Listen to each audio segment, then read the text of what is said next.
Office থেকে? আসলাম তো। ও আচ্ছা, দেরি হলো কেন?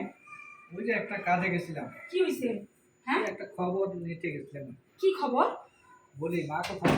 মা তো হচ্ছে টিভি রুমে সোফা রুমে বসে আছে, টিভি দেখতেছে। মার সাথে বলবা? হ্যাঁ। কি হয়েছে বাবা?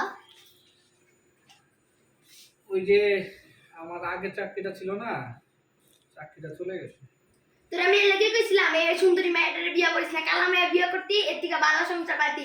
আমগো আগের সংসারটা কত সুন্দর ছিল না, যে তোর বাপে প্রত্যেকদিন বাজার করে আনতে, কত সুন্দর করে খাইতি। মাইয়া আর পরে সব ঘরের মধ্যে ইয়া শুরু হয়েছে, তোর চাকরিটাও গেছে গা, কিছুদিন পর পর একটা না একটা সমস্যা হয়।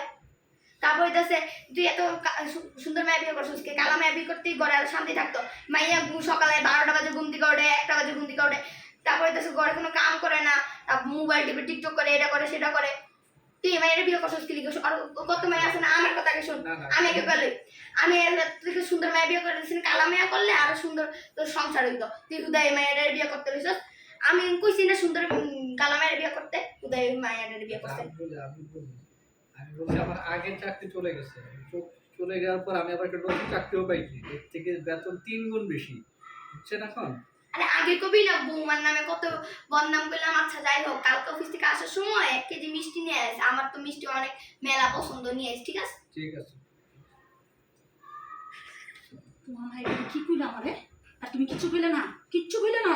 আবার মা কইতেছে ওর লাগে মিষ্টি আনতে, মায়ের ফলা দুজনে বলে মিষ্টি খাও। খবরদার ওই মিষ্টি আমার কাছে ছয়বা না। যাও, তুমি যাও, এখানে বসে যাও।